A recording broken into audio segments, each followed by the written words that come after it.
Canada आपका इंतज़ार कर रहा है। कनाडा में जॉब्स ही जॉब्स हैं। आप सिर्फ अप्लाई करें, कनाडा आपकी ही राह देख रहा है। लीमा के ज़रिए आप आते हैं, उसका बेनिफिट क्या होगा? आपके बच्चे आ सकते हैं और अपने वालिदैन को विज़िट वीज़ा पर बुला सकते हैं। कोई भी कंपनी आपको वीज़ा नहीं प्रोवाइड कर सकती, तो इससे थोड़ा-सा आपको मुहतात रहना चाहिए। इससे आप होशियार रहें, ऐसे में आपका नुकसान हो सकता है। हेलो एंड अस्सलामु अलैकुम बाजीज़ एंड बाजीज़, ਤੁਹਾਡਾ अपना मेज़बान अली जन्नत all the way from Canada. आप कनाडा आते हैं विजिटर वीज़ा पे, टूरिस्ट वीज़ा पे, और यहाँ आकर आप चाहते हैं कि यहाँ पर आपको LMIA या वर्क परमिट मिले, तो क्या ये अब आसान है या नहीं? आपके लिए बहुत ही इम्पॉर्टेंट वीडियो है, क्या आपको करना चाहिए। और ख़ास करके अगर आप पाकिस्तान से हैं तो वहाँ से LMIA के ज़रिए आया जा सकता है। क्या ये इतना आसान है वर्क परमिट? और मोस्ट इम्पॉर्टेंटली बहुत सारे लोगों को ऑफ़र भी आती है कि कनाडा को बहुत सारे लोगों की ज़रूरत है, कनाडा आपका इंतज़ार कर रहा है। कनाडा में जॉब्स ही जॉब्स हैं। आप सिर्फ अप्लाई करें, कनाडा आपकी ही राह देख रहा है। इस तरह की स्टेटस शेयर किए जाते हैं और लोग कहते हैं कि हमें इसके बस कह रहे हैं कि आपके डॉक्यूमेंट्स बिल्कुल ठीक हैं, हमें जस्ट कुछ डॉलर्स पे करें तो आपका काम हो जाएगा। और बल्कि कंपनी वीज़ा लिखा होता है कि कंपनी की तरफ से आपको वीज़ा दिया जा रहा है। तो क्या ये इतना आसान मामला है या नहीं?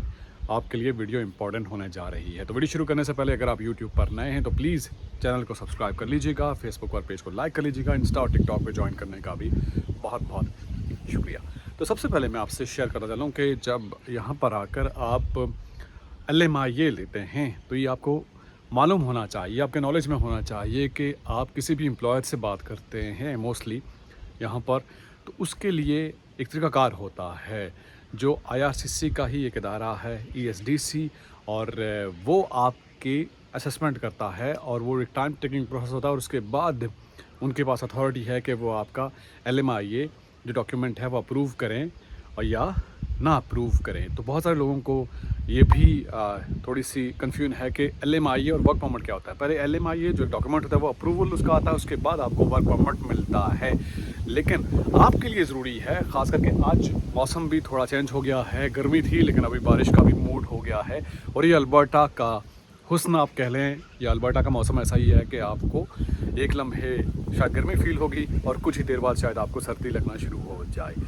तो आपके लिए ज़रूरी ये है कि आप अगर LMIA ले रहे हैं तो मैं अक्सर बेशतर आपसे शेयर करता हूँ कि जो आपको LMIA मिलेगा वो एक तो फ्री नहीं मिलेगा। यहाँ पर चूँकि जो बिज़नेस ओनर्स हैं जिनसे भी आपका रब्ता होगा, ज़ाहिर है ये एक चीज़ लीगल नहीं है, लेकिन यहाँ पर ये डिलेमा है कि चीज़ें हो रही हैं और उस चीज़ को भी आपने देखना है कि कितनी आपको उसके लिए पेमेंट करना होगी। ये डिपेंड करता है पर्सन टू पर्सन और आप कहाँ अप्लाई कर रहे हैं। और जो इम्पोर्टेंट है आपके लिए वो ये है कि नॉक कोड को आप देखिए कि आपका प्रोफेशन क्या है, और अगर आप ले भी रहे हैं, इतनी पेमेंट दे भी रहे हैं, तो जो नॉक कोड है वो देखें। इन डिमांडिंग जो सेक्टर्स हैं जिनकी ज़रूरत है कनाडा को, उसके अकॉर्डिंगली अगर मिल रहा है तो गुड इनफ। क्योंकि कोई भी बंदा आपको कह सकता है कि जी आप ये लीजिए और आपको इतने टाइम के बाद PR मिल जाएगी, कोई भी आपको गारंटी नहीं दे सकता।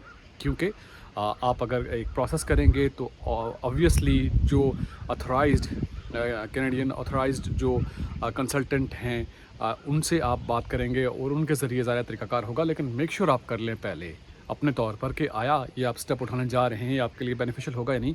और मोस्ट इम्पॉर्टेंटली लीमा के ज़रिए आप आते हैं, उसका बेनिफिट क्या होगा?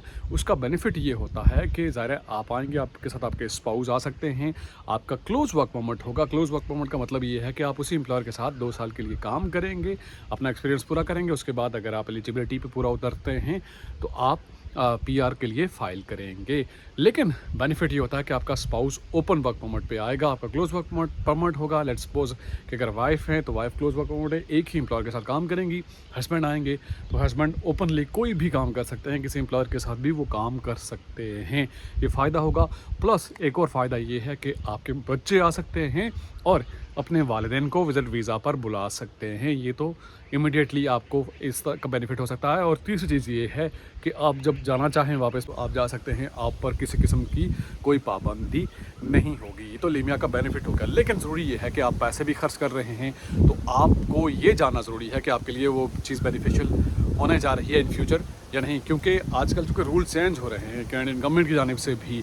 लेकिन यू नेवर नो कि जब 1 साल बाद 2 साल बाद जब आपकी बारी आए तब सूरत हाल क्या हो, लेकिन वो तो ज़रा आपके हाथ में नहीं है। लेकिन यहाँ पर आप आते हैं और आप अपना काम करते हैं, टैक्स देते हैं, ये मुल्क उस तरह से आपको रिवॉर्ड भी करता है। यानी ऐसा नहीं है कि हमें सिर्फ नेगेटिव ही सोचना चाहिए कि आप आएंगे, आप लीमा या लीमिया के ज़रिए आप एक जॉब लेते हैं, आपको जॉब मिलती है, आप एक्सपीरियंस पूरा करते हैं, उसके बाद आपको शायद उसका रिज़ल्ट ना मिले। अच्छे की उम्मीद रखनी चाहिए, क्योंकि ये मुल्क ऐसा नहीं है। यहाँ पर जो लोग आ जाते हैं, जैसे कि इससे पहले इमिग्रेशन मिनिस्टर की जानिब से कहा गया था कि यहाँ पर जो भी लोग हैं जो इंतज़ार कर रहे हैं, जिनके लट से रिफ्यूजी केसेस रिजेक्ट हो चुके हैं, उनकी अपीलें चल रही हैं, या स्टूडेंट हैं जो PR का इंतज़ार कर रहे हैं, और बाकी जो लोग हैं जिनका विजिटर वीज़ा एक्सपायर हो चुका है, यानी वो विजिटर वीज़ा पे आए थे, टूरिस्ट वीज़ा पे आए थे और उनकी टाइम ड्यूरेशन ख़त्म हो चुकी है।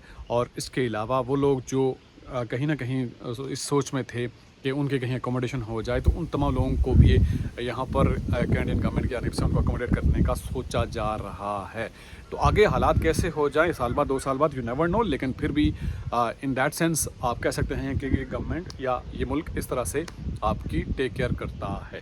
तो खैर, आपसे बात जो ज़रूरी करनी थी वो ये कि आप ज़रूर अपने तौर पर रिसर्च कर लें कि आपका जो प्रोफेशन है, जो एक्सपीरियंस है, और स्पेशली जिस नॉक कोड में आप अप्लाई कर रहे हैं और जिस कंसल्टेंट के ज़रिए आप कर रहे हैं, कंसल्टेंट सर्टिफाइड होना चाहिए, ये यानी अथोराइज्ड होना चाहिए, और उनसे आपके जो भी कंसर्न्स है वो पहले क्लियर होने चाहिए, ताकि बाद में आपको किसी किस्म की कोई दिक्कत ना हो। और ख़ास करके जिन लोगों को ऑफ़र आती है ऐसे व्हाट्सएप पे या फेसबुक के ज़रिए, और वो होशियार रहें, क्योंकि उनको इस तरह से लुभाया जाता है कि कनाडा आपका इंतज़ार कर रहा है, कनाडा में जॉब्स ही जॉब्स हैं और कंपनी की तरफ से वीज़ा आपको दिया जा रहा है, इसकी वजह आप ये पैसे जमा कराएं, तो वो आप ना कराइएगा। ज़रूर मेक श्योर कर लें। देखें, कोई भी कंपनी, कोई भी बंदा आपको वीज़ा नहीं देता, ये बात प्लीज़ आप समझ लीजिए।